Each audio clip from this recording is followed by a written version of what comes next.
Okay, why don't we get started? And let me explain to my panelists. We have a technical issue, so I'm also going to just type this. This is going to be challenging. Program order. We have 2 spectators.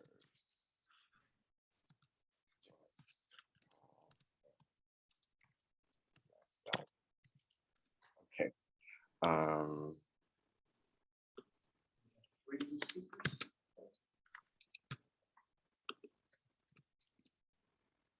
Okay, so each panelist will have 20 minutes. I will keep time on my phone and I'll give a 2-minute warning. We are I'm going on. Oh, I was like, where's that voice coming from? Hang on. Okay, I'm gonna assume that I'm on now and I'll do a timer here for 20 minutes on me.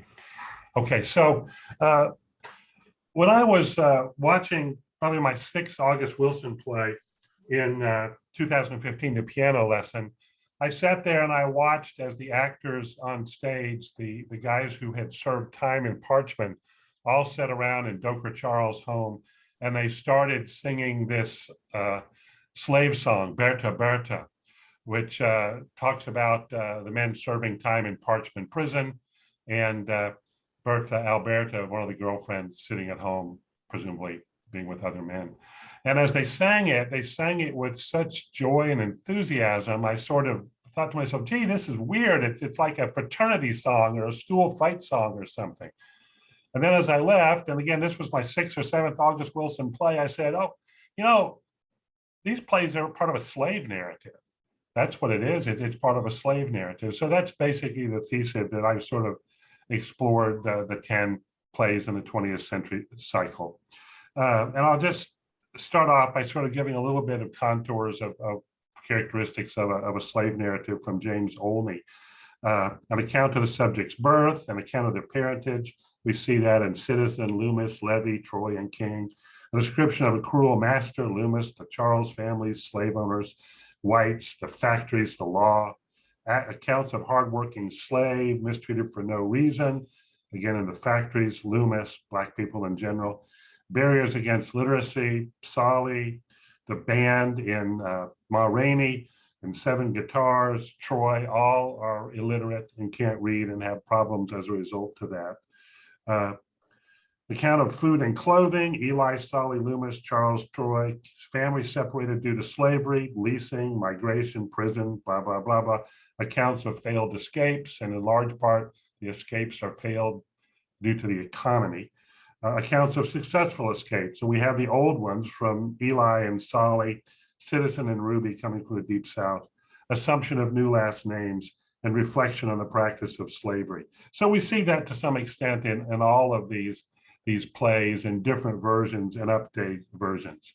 In 1996, in his landmark speech, The Ground on Which I Stand, Wilson made it clear that the legacy remains. He wrote, the term Black or African American not only denotes race, it denotes condition, and carries with it the vestige of slavery and the social segregation and abuse of opportunity so vivid in our memory of possibility. It's continuing and pervasive in our society in 1996, says much about who we are and much about the work that is necessary to alter our perceptions of each other and to effect meaningful prosperity for all.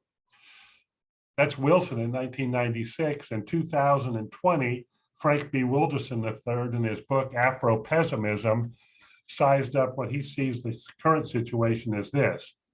Black people and non-Black people do not exist in the same universe of paradigms and violence any more than fish and birds exist in the same region of the world. It is not the violence of economic exploitation and alienation, although most Black people are members of the working class and they suffer at some important level economic exploitation as a result of alienation from what is presumptively their labor power. I say presumptively because Black labor is not the possession of Black people any more than we possess our bodies. The antagonist of the worker is the capitalist. The antagonist of the native is the settler, but the antagonist of the Black is the human being. So Wilderson goes so far as to imply that in contemporary American society, Black Americans are seen less than human. It results in a type of insanity that to live with this sort of legacy over you in a society that makes the assumption everybody is human drives him insane. Isabel Wilkerson, again in her 2020 book, talks about caste, that the Blacks are the Dalits of America, the lowest caste. And she goes into great detail about that. So one of the things I am looking at here is this idea of the slave narrative that's continued, that essentially it's unchanged with some permutations. There's a transition from chattel slavery to convict leasing, to the prison system, the factory system where the workers are employed, law enforcement, and so forth on down the line. Manipulation of the political system in the United States, of course, are other things that play into it. So also, as I'm thinking about this, one of the lenses that I sort of looked through the various characters that Wilson plays was Maslow's hierarchy of human needs. Now, anybody that's ever taken an introduction to psych course or maybe an introduction to interpersonal communication, which I teach from time to time, has been exposed to the Maslow pyramid at an early level, saying that all humans have this basic drive towards first physiological needs, safety, love, esteem, and then self-actualization. Well, the interesting thing is that Maslow based this hierarchy of needs on Ruth Benedict, who was one of the professors at Barnard, Columbia, who was a white upper-class woman. And perhaps Maslow's hierarchy, which we've sort of emphasized so much, are basically showing a white pyramid, and it's not reflecting some of the people that are non-white, persons of color, and also in different economic straits and so forth. So I'll read a little bit here. The legacy of slavery is present for Wilson's characters at every stage. The newly freed slaves were left at the very base of the pyramid in the first two stages, scratching for their very survival. They are migrants transitioning from prison or the rural South. They live in rooming houses. They wander from one poor paying job to another. Their sexual relationships are often grounded in the needs of the first two stages. Love is fleeting, particularly for the men, as they wander from one relationship to the other. Esteem is often found in relationships with friends, but any other kind of status as human beings, citizens, is elusive. Perhaps most absent is the quest for self-actualization. Each of the characters is stalled in a quest for self-actualization. In most cases, that self-actualization is blocked by the prevailing socio-economic justice system. No one has money. The quest for money has led many to prison or death. The years in prison have delayed any attempt to progress on the pyramid. The system for gaining money is stacked against them. They have no inherited wealth. Their very status as Black Americans has rendered them subject to forced labor and imprisonment. The law and criminal justice system, in their experience, oppresses the poor, and imprisonment hampers their ability to progress. As my reading of Wilderness and Ibram Kendi might indicate an application of Maslow's hierarchy, the hierarchy represents a range of possibilities that may lay outside the Black experience. Again, Maslow based the hierarchy on Ruth Benedict, and perhaps it represents a different set of values or reality. So I utilize Maslow's vocabulary at times, but I'm also adapting it somewhat, in part based on my readings from the play. So I sort of have my study divided into 5 chapters where we take two plays in each one. The first one has to do with Gem of the Ocean and Joe Turner's Come and Gone. And in Gem of the Ocean, we have the 2 ex-slaves, one of whom Solly earned a reputation by smuggling people in the Underground Railroad, his friend Eli, and then we have the new person, Citizen, who has come north for opportunity, escaped from the South, escaped from the restrictions of the South, only to enter the enslavement of the factory system, where he discovers very quickly that his wages have deductions from that take his housing, his food, perhaps union dues, and he owes more to the company than he does, than he is able to come back. So he's indentured basically into the factory. Not too different from sharecropping, where the farmers farmed other people's lands for a share of the profits. Many years there were no profits, and basically they were indentured from the land, one step up from actual chattel slavery. In his attempt to get back at the system and so forth, Barlow had stole a bucket of mails, which resulted in the other man being accused and dying in the river because he wouldn't come out. And now he wants to go see Aunt Esther, the ancestor, to cleanse his soul in something of an exorcism. So we have the direct result of juxtaposition between actual slavery, chattel slavery, and the newer forms. Transition to Joe Turner Come and Gone, Harold Loomis, who was a minister, a respected member of his community, who was ministering to other men. He was arrested for white men on a charge of loitering, put into prison for 7 years as basically a slave, lost his family, and he's on this journey trying to find his family. He ultimately is brought together with them through a guy named Bynum, who binds people together, help people look for folks. And Bynum helps people find what he calls their song. And Loomis, and this connection with his wife, is that his wife who'd been gone for 7 years, and this bloodletting and all sorts of things, gets all the baggage out of his system from his enslavement and is able to see life in a new way, and he finds his song. And this idea of a song, in sort of the Maslow terms, might be towards self-actualization, but the song is a person's pursuit where they can find their place in life with which they are at peace and happy and don't have to rely on the imprisonment of others. It's something that can very well bypass all these other stages, right? And so we saw many of the characters who are at most peace in Wilson's plays are the ones who essentially have found their song and have jettisoned all these restrictions that the system that imprisons them have placed them in. Okay. Part of another theme has to do with this whole idea of what to do with the former slaves, the Black Americans and their descendants. Slavery, sharecropping, cotton picking machines come in and displace them, factory work, they're laid off and so forth. And the idea that Black people are still something of a commodity. So in Ma Rainey's Black Bottom, Toledo talks about the color man being leftovers, right? They're the leftovers from the rest of civilization's stew. And so what's the color man going to do with himself, Toledo says. That's what we're waiting to find out. But first we got to know that we the leftovers. You find me a nigger that knows that and I'll turn any way you want me to. The white man knows you're just a leftover because he's the one that done the eating and he knows what he done ate. But we don't know that we've been took and made history out of. And so this idea of leftovers, it's repeated in Jitney, where I think it is Dub, who's a Korean War veteran, whose job during the war was to stack the dead bodies. And sort of the idea of the lower class basically as our chattel for war and so forth. And then later in Two Trains Running, where Holloway, who is the sage of that play, gives this whole speech about the white man ain't stacking no niggers. And the idea is that the Black persons are basically a commodity that is shifted around according to the economy that's controlled with the white people and so forth. And there's no opportunity within that system where they are a commodity. So this is something that is repeated throughout several of the plays.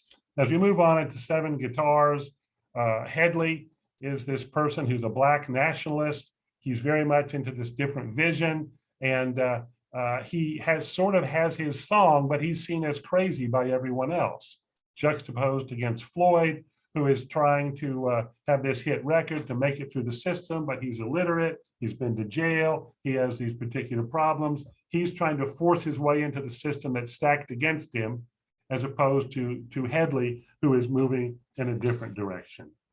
And then we take just an interesting trajectory as it goes on. You know, the big spiritual element in the early plays involving Aunt Esther and so forth. And then she's pretty much absent as we move on. We're into pretty grim realities that sort of culminate with King Headley II, where we have the neighborhood in just total despair. Everything's falling apart. All the men have been to prison. We have this ghost from the past come back where King finds out that Headley is not his true father. There's a killing and so forth, and King is dead. Somebody else is going to go back to prison. It seems dark and gloomy. And then we culminate the series with Radio Golf, and where we have the descendant of Caesar, who was the constable in Gem of the Ocean, grandson is a big developer. He's running for mayor of Pittsburgh. He and his buddy Roosevelt have all sorts of investment. They're waiting for the Hill District to be condemned, the particular neighborhood, the Bedford Avenue neighborhood, to be condemned so they can build a Whole Foods and all this sort of business and so forth. And out of the past appears Sterling, who was in Two Trains Running, who introduces him to Joe Barlow, who's the descendant of Citizen Barlow and Black Mary, one version of Aunt Esther. And he finds out that his grandfather had paid the money on the house all those years, the taxes, and that they had legally seized the house. And he, with much coaxing from Sterling, comes to a fit of conscience where he realizes it's wrong. He realizes he's on the wrong side of things. But he is so enmeshed into this system that has oppressed his ancestors, his people, that in order for him to try to make things right is a total folly. Basically appears to be destroying his marriage, his livelihood, and his friendship. But he takes the side of his ancestors and goes to fight it and move it another way. So we have something of a return of the spiritual element. So what we're left with is that the slave narrative has not ended, and certainly the events of 2020 and the years leading up to that, and even into 2021, should make many of us realize that that's true. And so we have this stage going into it. So I see it as this ongoing slave narrative that has some changes, but basically the narrative is there, the oppression is there, and each of the plays just portrays a permutation, a development in this ongoing narrative. And I'll stop it for right there, and hopefully I haven't been blathering on to an empty screen that nobody should hear.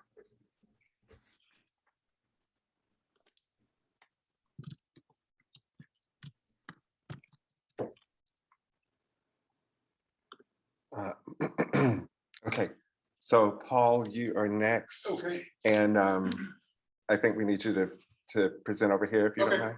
No problem. Okay.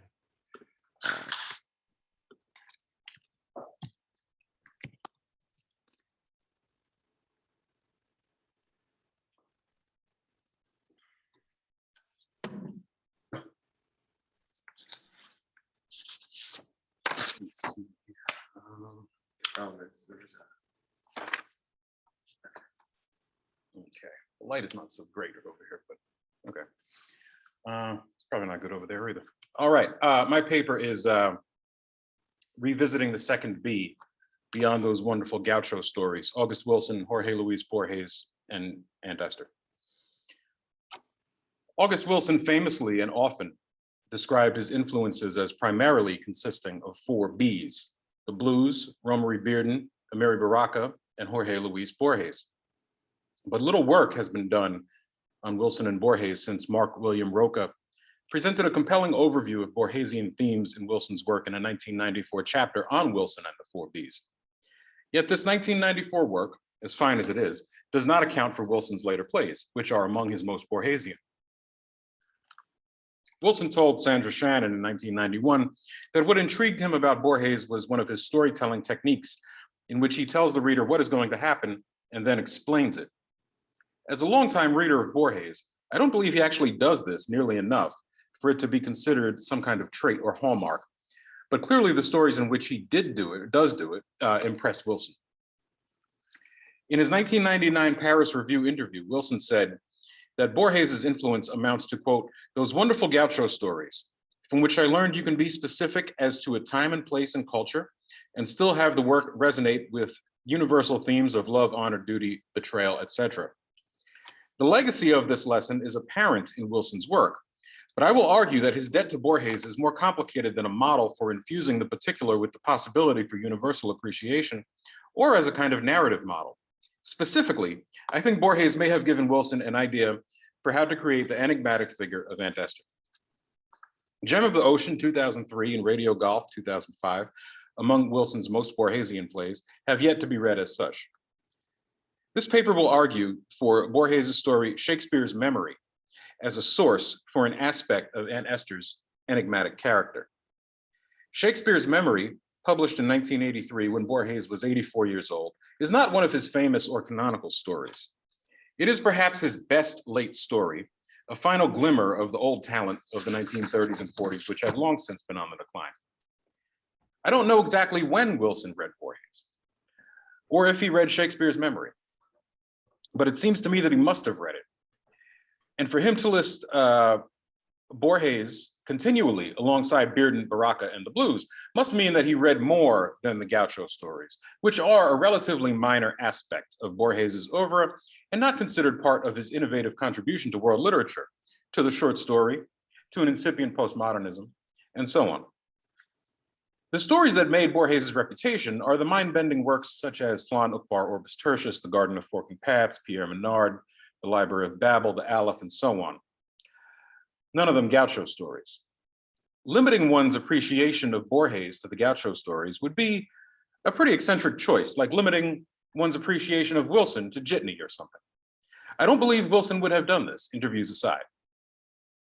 So Shakespeare's Memory is a late high-quality yarn among many forgettable later stories and relatively unknown. But perhaps it would have attracted Wilson's attention for its title. Borges had almost nothing to do with the theater. He has a well-known story in which a protagonist is a playwright, that is The Secret Miracle, but he didn't write plays or comment on playwrights. Perhaps Wilson might have been intrigued by the title that suggests a story about a playwright. In any case, this paper will rely on the similarities between texts and on Wilson's comments on Borges, without which this would be a much harder argument to make. Let me just pause to have a sip of my seltzer here. In his preface to King Hedley II, written in 2000, Wilson states that Aunt Esther is a 349-year-old conjure woman at the time of Two Trains Running, or 1969. But by the time he made her into an actual character who appears on stage in Gem of the Ocean in 2003, he decided to go for something more complicated than simply a long-lived person. Aunt Esther is a persona and a title, signifying someone in possession of certain knowledge, which I will call Aunt Esther knowledge, a collection of various memories once belonging to an unknown number of individuals, and knowledge of other states of being or dimensions or portals within reality, perhaps involving the concoction of drugs or potions. In short, knowledge of how to access the particular form of magic required to travel, whether in the mind or in another dimension or whatever it is, to the city of bones. But now I will focus on the memories she carries. It is unclear if knowledge of the city of bones is something under the memory umbrella or something separate. In Act 1, Scene 5, Gem of the Ocean, Esther tells Black Mary, "I'm on an adventure. I've been on one since I was 9 years old. That's how old I was when my mama sent me to live with Miss Tyler. Miss Tyler gave me her name, Esther Tyler. I don't tell nobody what I was called before that. The only one know is my mama. I stayed right on there with her till she died. Miss Tyler passed it on to me. If you ever make up your mind, I'm gonna pass it on to you. People say it's too much to carry, but I told myself I got to carry it. Miss Esther carried it right up till the day she died. I didn't run from it. I picked it up and walked with it. I got a strong memory. I got a long memory. People say you're crazy to remember, but I ain't afraid to remember. I try to remember out loud. I keep my memories alive. I feed them. I got to feed them, otherwise they'd eat me up. I got memories go all the way back. I'm carrying them for a lot of folk, all the old-timey folks. I'm carrying their memories and I'm carrying my own. If you don't want it, I gotta find somebody else. I'm getting old. Going on 300 years now, that's what Miss Tyler told me. 285 by my count. 1904 minus 285 equals 1619. But Miss Tyler herself could not have been born before 1759. In Act 2, Scene 4, the audience learns of Esther Tyler's bill of sale through Caesar's reading of it. It says that she was sold at age 12 in Guilford County, North Carolina. Guilford County was founded in 1771, meaning the individual called Miss Tyler was born no earlier than 1759. The individual called Aunt Esther in the play was probably born circa 1820, give or take a decade. In Radio Golf, Act 2, Scene 3, Elder Joseph Barlow tells Harmon Wilkes that his mother, Black Mary, became Aunt Esther. Old Joe, I remember about the time Black Mary was born, there was a lot of talk about the house. Harmon, why did you say that name, Black Mary? Old Joe, that's my daughter's name. I named her after my mother. Lots of people do that. Old folks used to do that all the time. Harmon, I thought your mother's name was Esther Tyler. Old Joe, it was, but that wasn't her birth name. She didn't tell nobody what that was. Now that she's dead, I guess it don't matter. When you're dead, you're gone. Her birth name was Black Mary. So Black Mary became Aunt Esther sometime after 1904. In 1904, she is in her late 20s and she dies in the 1980s, probably a few years past 100. She dies without passing on the name, and by 1997 is remembered by Joe and Sterling. In Borges' Shakespeare's memory, the memory of William Shakespeare is transmissible from one person to another and has been transmitted continually from 1616 through the story's present day, 1924. The narrator, Hermann Sorgel, a German professor of early modern English literature, accepts the gift of Shakespeare's memory from Daniel Thorpe, a doctor who obtained it from one Adam Clay, an English soldier dying in a World War I field hospital. Shakespeare's memory does not appear in Sorgel's mind all at once. It takes a while to transmit and then reveal itself, even as it dissipates from Thorpe's mind and builds up in Sorgel's. This raises the question of whether or not the complete memory was obtained from the dying soldier, or if the transmittal process was interrupted. In any case, Shakespeare's memory slowly reveals itself to Sorgel. It contains many mundane details, as well as details of literary interest, such as insights into how Shakespeare recalled incidents with Ben Jonson. In general, it seems to Sorgel to be, quote, more auditory than visual, end quote. Sorgel says, quote, I had hypothesized that the image of that wondrous memory would be primarily visual. Such was not the case. Days later, I was shaving. I spoke into the mirror a string of words that puzzled me. A colleague informed me they were from Chaucer's ABC. One afternoon, as I was leaving the British Museum, I began whistling a very simple melody that I had never heard before, end quote. This seems related to Aunt Esther's statement to Black Mary, quote, I try to remember out loud, end quote. The transmitted memories in both cases are more vivid in terms of words than images.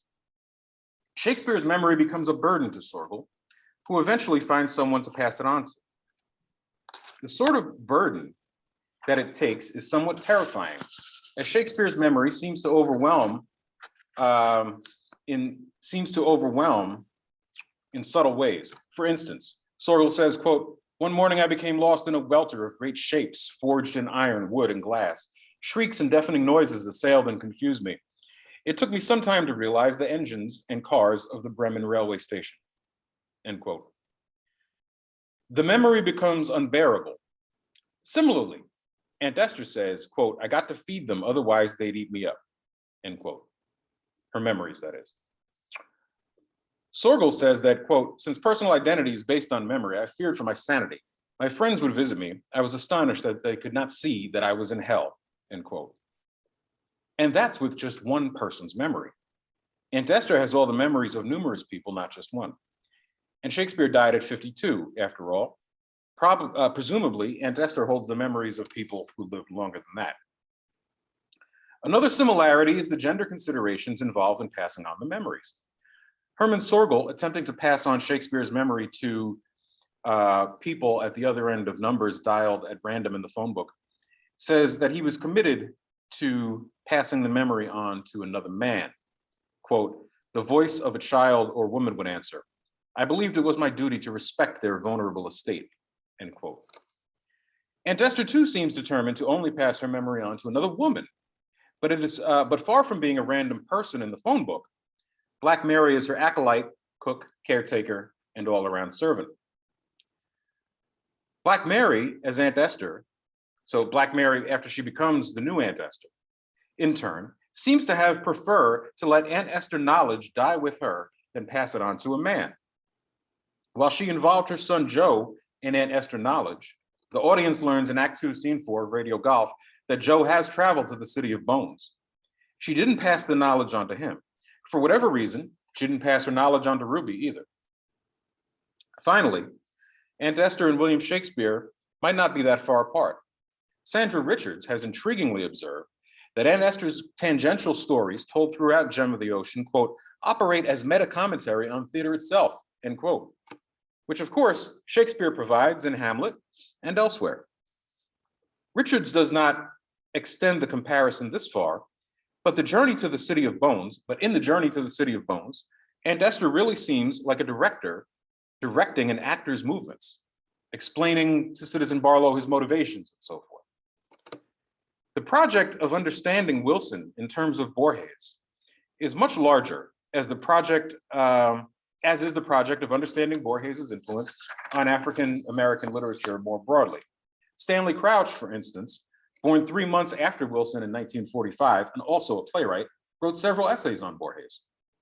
There is more to be done concerning the shared fascinations of Borges and Wilson with access to and flows of information.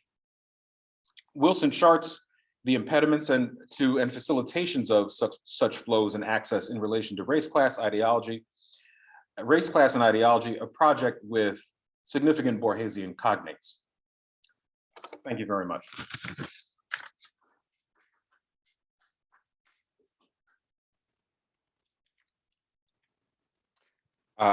Majda, can you hear me? Okay, then we are ready for you to proceed. Okay, you can hear me well, right? Yes, we can. Okay, thank you. So, hello everyone. This paper addresses the African American resumption of the long-standing apocalyptic rendition of disability in 2 plays by August Wilson, Joe Turner's Come and Gun 1988 and Fences 1987. Wilson plays share the pattern of the decade-by-decade chronicle of the African American experience called the Pittsburgh Cycle that addresses the pervasive impact of the Blacks' Great Migration to the North and continuing racism. In these plays, Wilson's myth-poetics elicit African reality is suppressed part in the Western cosmology and epistemology. The effaced Black context suggests the right of liminality as an alternative to rethink the established system of morality that underlies a Judeo-Christian apocalyptic perception of disability. In essence, Wilson's plays rethink the traditional paradigm of the apocalypse that maintains the postulated categorization of disability as a definite loss of mental and physical integrity. By engaging the right of liminality, Wilson's plays suggest a liberatory construction of disability that's contingent on 2 existing and clashing realities. The genre of apocalyptic literature presents a rationalization of the world that's meant to relieve people who are traumatized by historical or social disruption. Sorry. Its narrative,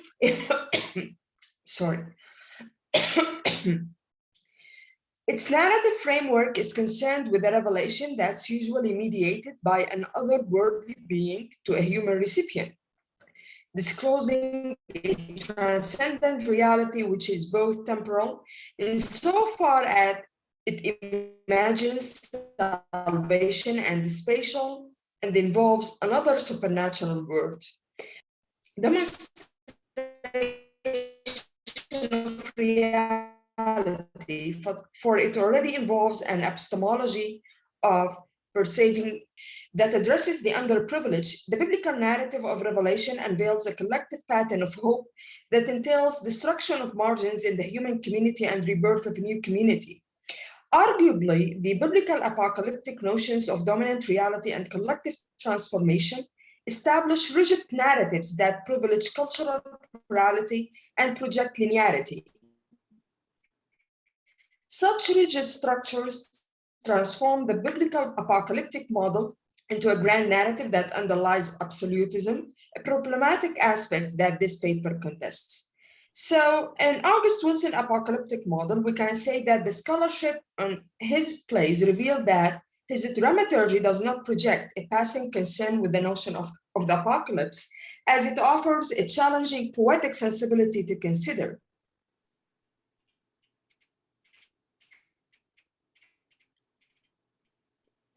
Maybe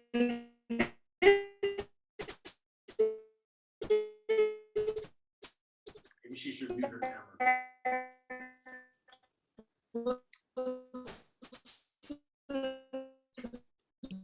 Majda, can you hear me? Oh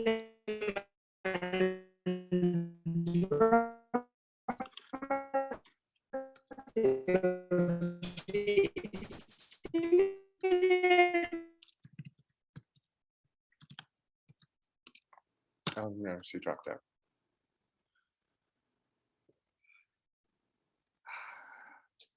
All right. Well, this is the world we live in now. Bill, I see you wearing your headphones. Can you hear me?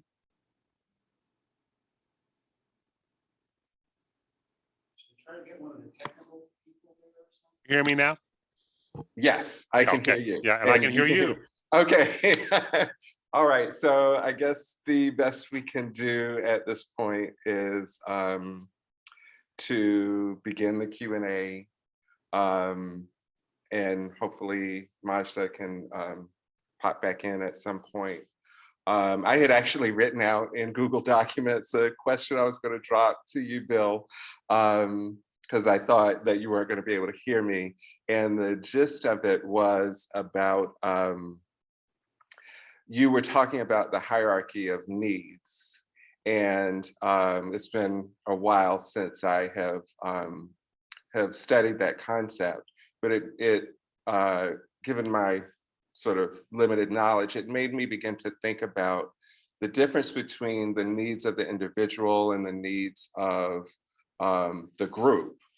And I think in some of the plays, Wilson depicts an individual as serving the group, which I thought then potentially was fulfilling a need for them, but I thought there were a lot of layers there. So if that question makes any sense to you, I wonder if you could talk about how you see your research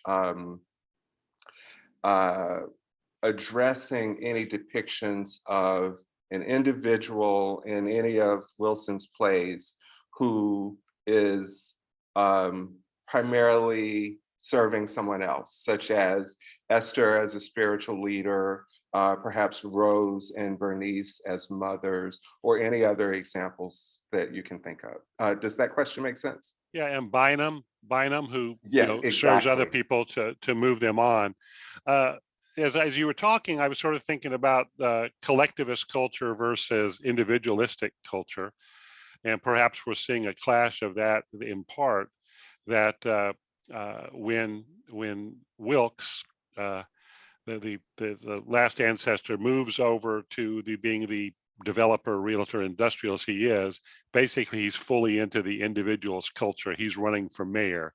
Everybody around him, Roosevelt wants to have his radio show about golf, wants all the kids to play golf. It's all about them and so forth.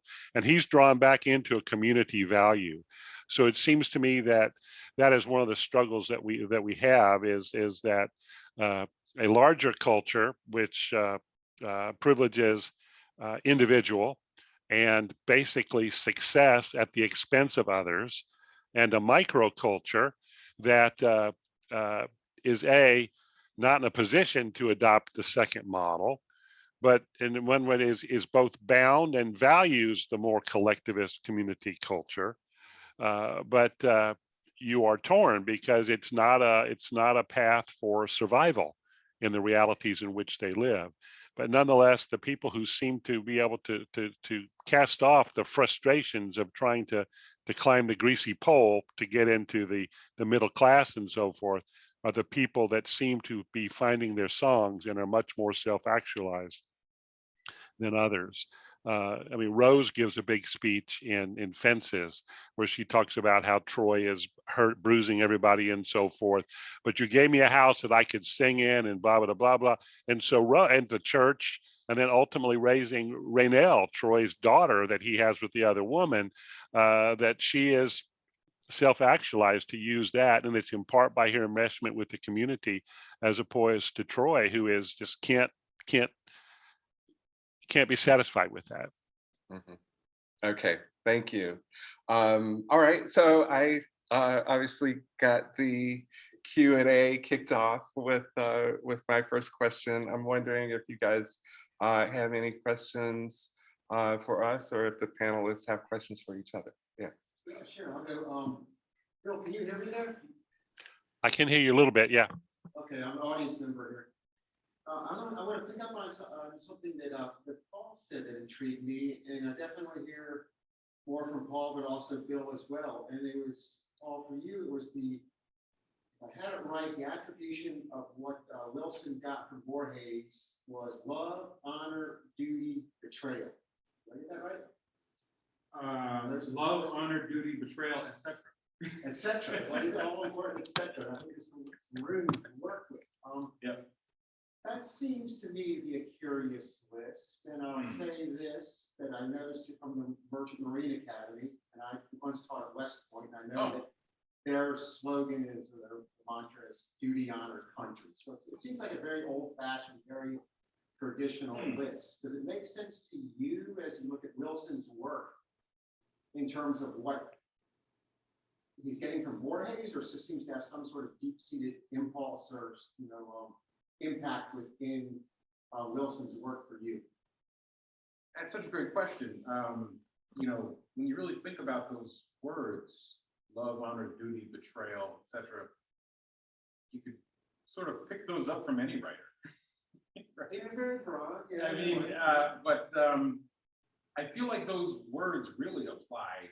I mean, you could probably figure out how they apply to any play, but they really apply to Gem of the Ocean and Radio Golf, where Solly feels that duty to go rescue his sister from Alabama, even though he's 70-something years old and not in great shape. He feels this duty to go down to Alabama on foot. Just as Harmon Wilkes at the end of Radio Golf feels this duty, he feels loyalty to the family, and he feels duty to betray Roosevelt in order to preserve 1839 Wyland. So, I mean, like I said, I mean, this is just all off the top of my head. We could probably find examples in every play, but no, it's a good question. And I feel like this is an interview. This Paris Review interview is an interview that a lot of people don't know because it's not included in conversations with folks. I mean, to the extent that I know Borges, right? I mean, and if I was more of an actual practicing writer and artist than I am, right? I'm not so sure that's what I'd be searching for in Borges itself, right? No, I wouldn't either. What would jump out at me would be much more maybe extravagant or imaginative. Bill, do you want to have anything to say to that? I just want to, that I was reminded of Troy's speech in where he's talking to Corey, and Corey says, "Dad, why don't you like me?" And he says, "Boy, like you? I ain't got to like you. You're my responsibility." And he goes on and on about this responsibility, but there's not much love. There's duty, and I guess we could say it's honor in it. But it's interesting that the responsibility and duty are divorced from those other characteristics that you talked about. Thank you. I was curious how Wilson came across Borges. Picked them off the library shelf, or what happened? Well, it's such a good question. I have no idea. About 50 years ago, I went on a Borges kind of kick. I was in college and I liked the story, so I read a whole bunch. Well, there you go. That's what happened with Wilson, I guess. I don't know how he. Yeah, I have no idea, and that's why I tacked on that little sentence at the end, because I think it's so interesting that Stanley Crouch, who started out as a playwright, dropped playwriting, then became a novelist and critic and essayist, jazz critic, and so on. Wrote these essays about Borges, and he, Crouch was born in December 45. I think Wilson was born in October 45. So these two African-American writers born on opposite sides of the country in the same season of the same year, somehow both discovered Borges at some point. I'm just wondering how pervasive is the influence of Borges on that generation, because as you said, you went on a Borges kick 50 years ago. I'm sure they did too. I mean, Borges had a certain amount of shine at the time. I mean, in literary circles, he was very much he had a lot of respect and adulation, and because nobody had ever read anything like those, canonical stories like the Garden of Forked Paths and all that mind-bending stuff, all those mind-bending puzzle stories. Those stories that are like labyrinths, right, as opposed to the straightforward stories. But yeah, I wish we knew. I wish we knew when Wilson started reading him, and I wish we knew the extent, because I think there's 4 interviews in which Wilson mentions the 4 B's, and I just think it's kind of astounding that he includes Borges with those sort of more obvious influences of Baraka, Bearden, And that your question also is making me think about a book that I wish someone would write about sort of the role of the autodidactic impulse for Black writers. Wilson, in one of those interviews, I think in Conversations, tells the story of how he was playing basketball outside his high school. And in hindsight, he interprets it as wishing somebody was interested in why he wasn't in school. But nobody took that interest, and so he wandered off. And I sometimes tell that story to my students because I say to them, I'm candid about the fact that what drove him out of school was a dispute over the integrity of his writing. He was accused of having cheated. And plagiarized. Yeah. And so when I said, or when I talk to my students about academic integrity, I also am candid about,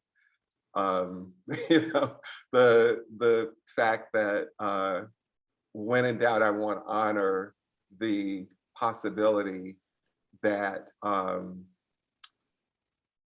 that there are limits to how I can police their work, and that above all, I don't want to be that teacher that drove August Wilson out of the classroom, But so having said that, that was really exactly that was my segue, which is on the one hand, that's devastating to think about from the standpoint of what we do when we teach and what we hope we're providing. It also, when you think about how well or how poorly institutions serve the artist in general and the African-American artist in particular, then the 2 roads diverged in a yellow wood. Wilson was set on a path of teaching himself. And Baldwin finished high school, but obviously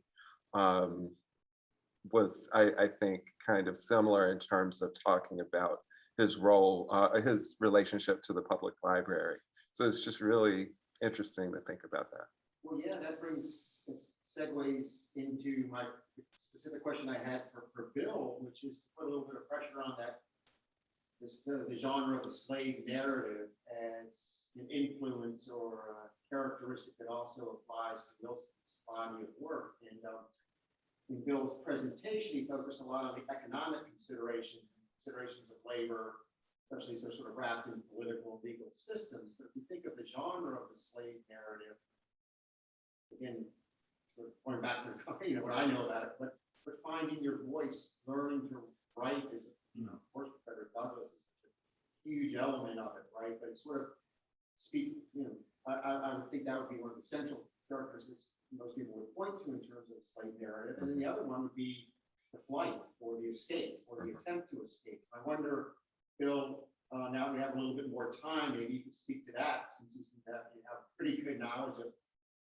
well, anyway, could you speak to that, finding a voice and the attempt to escape, like how does that manifest itself in Wilson's plays? Well, I noticed that Majda is back, and maybe it looks like she has a better connection. But let me just say, I think that essentially Wilson gives voice to the voiceless, is that he channels the voice of people who don't have that voice that he found. And I think that's where he comes in. Majda, can you hear us? Yeah, Thank you so Okay. much. I'm sorry for what happened because of power outage. I lost connection. Oh, wow. Oh, my Oh, goodness. Yeah. So I don't know if I have time, to continue. Okay. Yes, we'd love to hear. I mean, it would be difficult to describe to you where you dropped out, but just sort of, wherever you want to begin, give us some more of your Okay. work. Okay, I'll try to be quick, so stop me whenever you feel that the panel is going to end. So I was talking about Wilson's essay in which he foregrounds the artistic awareness of the African reality as he contests that Black dramatists reserve the right to amend, to explore, to add their African consciousness and their African aesthetics to the art they produce. So his myth-poetics of the apocalypse is shaped by the integration of codes from Africa's cultural reservoir. However, the scholarship of Wilson's drama reveals certain gaps that are related to his challenging integration of body politics, disability in particular, which could redirect the traditional apocalypse. On the other hand, studies that investigate the presence of liminality in Wilson's dramaturgy do not address its implications regarding body politics, disability. So disability has always been constructed as a socio-cultural and political category. In the social and scientific reading of disability, disabled or impaired figures are expected to lack mental or physical integrity and suffer from dysfunction. In the context of transformation, the socio-religious implications of disability pair impaired people with two extremes that project failure or agency. However, certain studies have questioned the theological demonization of the disabled. They identify the problem that religion and disability have been addressed from the perspective of a single religion that's dominated by white perspectives. Now, going back to liminality and rites of passage, rites of passage refer to the change of status for an individual or group and signify transitions in the passage of time. For instance, British cultural anthropologist Victor Turner and French ethnographer and folklorist Arnold van Gennep have addressed a variation of these rites following an interest on observing African tribal rituals, specifically those of Zambia. According to Gennep, rites of passage are subdivided into three stages: separation, preliminal, transitional means liminal, and incorporation, which means post-liminal phase. Liminality communicates confusion, inferiority, and seclusion. According to Turner, liminality marks a status of fluidity that's ambiguous, unsettled, and unsettled. Now, when we talk about the liminal status and link it to disability, we see that disability scholarship reveals an established analogy between the drawbacks of liminality and disability. And many researchers analyze the similarities between the liminal status during rite of passage and the status of individual with disability. The formation of liminality in this case becomes problematic with no clearly uniform roles in varied structures. Now, when we link that to the Wilson scholarship, we see that this reading examines the relation between unresolved disability and the Wilsonian apocalypse, particularly in these two plays. And in this concern, we see that the cultural terrain where disability and effaced African culture interconnect to reimagine the Black identity as a free from the constraints of white cultural imposition and redirect the correlation of Blackness and disability. For instance, in Wilson's Joe Turner's Come and Gone, slavery causes mental traumas that are almost disabling. A representative migrant is Harold Loomis, a displaced Black man who temporarily resides in Pittsburgh's boarding house. In this white reality of rupture, Loomis is considered an impaired figure because of his seeming signs of mental pathology identified as uneasy discord of languages. However, integrating the effaced perspective of the African reality reveals a liminal construction Loomis disability, as it's marked with full integrity. Loomis' search turns to project solid retention of the African cosmology. His full retention of such ancestral memory generates his challenging visibility. Loomis's liminal disability defies the socially coded impairment as negation, exile, and lasting breakdown. Again, assuming the suppressed African reality problematizes the white imposed disability to highlight Loomis's visibility. Loomis is fervently connected to the Bones people who first experienced slavery on the on the American shore, characters who become overwhelmed by white oppression. He develops mutual relations with the community and foregrounds his collective agency. He doesn't conform to the dominant codes that denounce disability as precipitator of intimidating enigma and social fear, so to one that contains his image. Unlike the case of the exiled harbinger of the biblical revelation, Loomis communicates with other harbingers. Being a repository of African history, he fully acknowledged the other voices recognized in his diasporic discourse of dislocation. Wilson's fences present a traumatic case of war injury that could cause physical and mental impairment. In Fences, Gabriel Maxon is a Black war veteran who has been forced to undergo the Great Migration. This grand experience comprises white-voiced reality that safeguards racism and colonialism. During World War II, Gabriel experiences brain damage and undergoes surgical implantation. As a mark of his physical trauma, Gabriel has a metal plate in his head. The play suggests that the tragic reality of war has also caused Gabriel's mental disorder labeled by the white reality as both amnesia and confusion in Gabriel's identity. The first appearance of Gabriel in Fences projects his amnesia, as he carries an old trumpet tied around his waist and believes with every fiber of being that he is the archangel Gabriel. From the white perspective, Gabriel is mentally impaired as he suffers from oblivion and self-confusion signs. He identifies himself as the archangel who announced the end of the world in the biblical apocalyptic narrative. However, considering the effaced African reality, the formation of Gabriel's disability becomes liminal, for it does involve intact memory. His physical description is crucial to recognize his physical and psychological liminality. His basket of cast-off fruits and vegetables also suggests revival, being an attempt of recovering and giving them value. Integrating this standpoint reveals how the basket's function recalls the mythic calabash held by the Yoruba god Elegbara.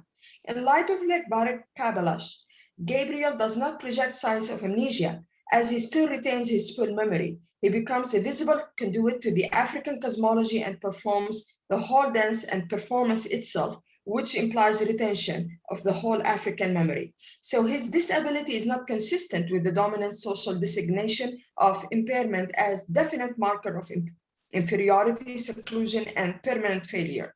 So again, recognizing the veiled perception of African reality complicates the conventional conception of disability to highlight the effaced visibility of Gabriel.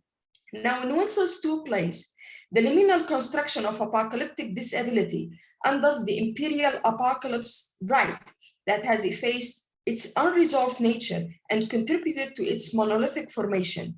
Both Loomis and Gabriel are the agents who conduct an apocalyptic return to the white free epistemology presented by the African reality. As such, Wilson's alternative to the apocalyptic paradigm is transformation precipitated by unresolved disability that frees the Black body from generic categories. By so doing, we see that the whole characters or the characters in the two plays, they free the subjugated pathological Black other from a privilege and imperial epistemology. Also, such liminal formation of disability constructs an apocalypse that's responsive to two different realities at work. Thank you so much. All right. Okay. And I mean, this is just occurring to me that it strikes me as apocalyptic that your power went out and you rallied back, just like the characters you're talking about. All right, so we, I think, still have a little time for some more questions. Did any new questions occur to anybody? Yes, Bill. So I have a question for Majda.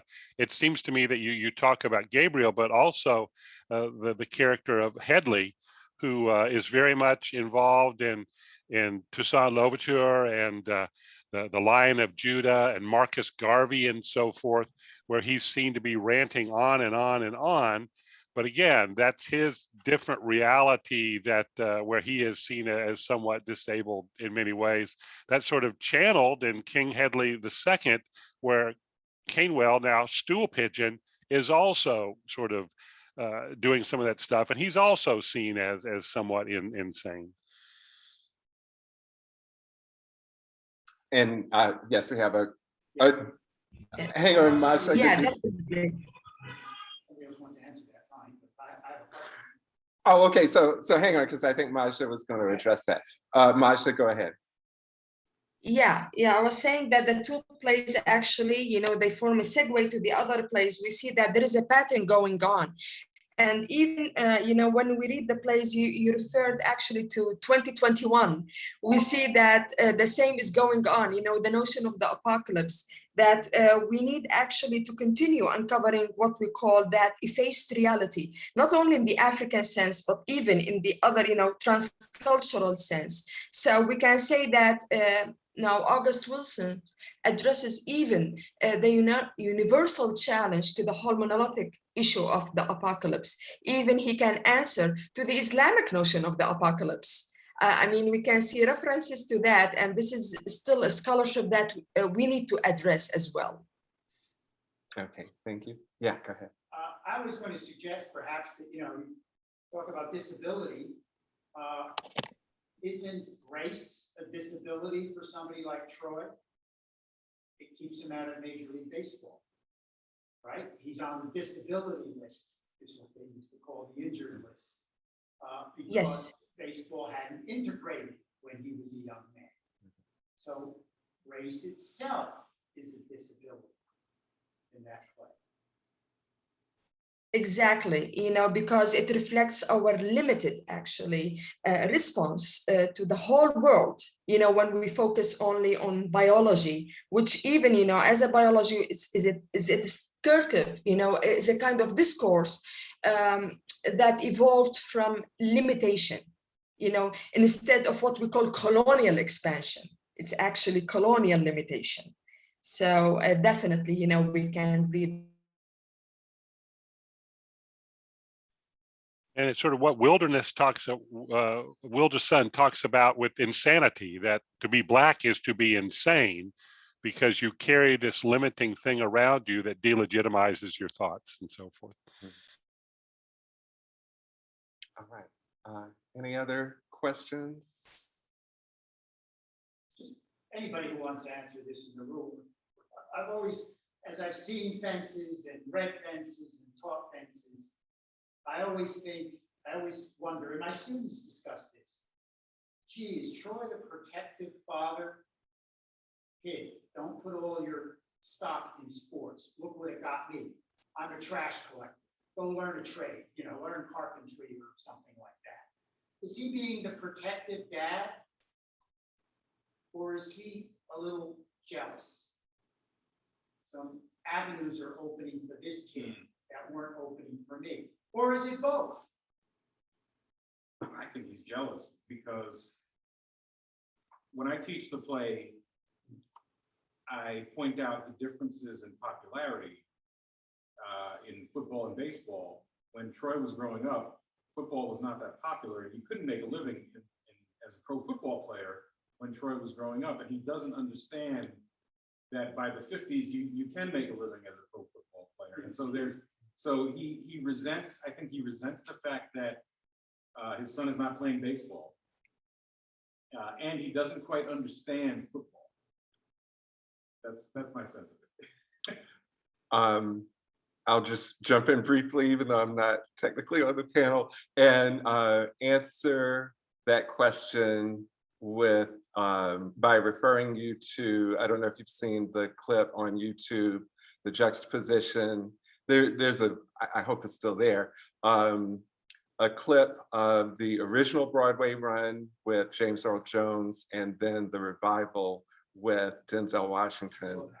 Okay, and so it is fascinating to me that they're saying exactly the same words, but their interpretation of the character, it could not be more opposite. Yeah, I never saw Jones. Yeah, so the binary that you just described they go in opposite directions with that.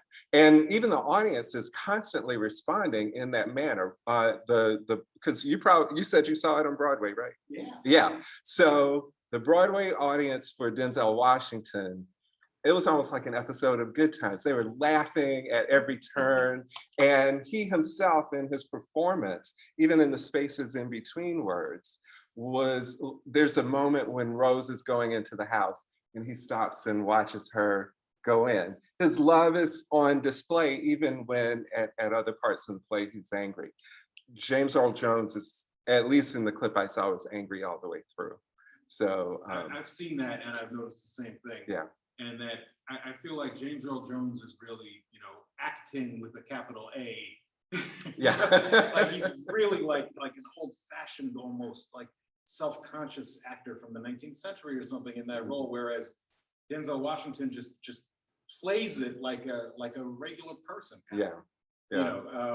I feel like Washington is way more believable Mhm. than James Earl Jones. I like them both, but I only saw that clip. I didn't see the whole. It would be That's interesting. the clip with You Ain't Got to Like Me. Right? Yeah, exactly. Yeah. I mean, I feel like James Earl Jones. I mean, when you first watch it, right, it's like, oh, this is brilliant, and then you watch Washington do it, it's like, oh, yeah, James Earl Jones didn't know how to do it. I don't go that far, but I mean, Denzel Washington was literally for me a revelation. Yeah. Oh yeah, go ahead. I'm sorry, Bill. Go ahead. I see that Troy in many ways is part of the cruel slave master, which his father was. And so we sometimes, the only way we know how to parent is the way we were parented. And Troy tells the story of how his father was just so dominating and abusive to him. And then he is dominating and abusive to Corey, who seems to be a pretty good kid by our lights. And so, and part of it is carrying on the father as slave master, but also he is a little more tender. But yeah, so it's even more beyond the binary, I think, in some ways. It has to do with the whole trajectory. Okay, thank you. Any other final thoughts or questions? Students have to debate at that point, in Yeah. energetic ways. Yeah. All right. Well, thank you, everybody. I mean, words can't express. We overcame a lot of challenges today, and I really benefited from it, and I hope you guys did too. I really enjoyed this, and I'll actually also throw in, even though I wasn't going to bring it up, that today is my birthday. Oh, wow. And as challenging as it was, this panel feels like a birthday gift to me. So thank you once again. Bill, I'll be in touch via email, but otherwise I'm going to bring this to a close. Everybody have a good night. Thank you very much. Thanks for joining us. Happy birthday to you. Thank you. All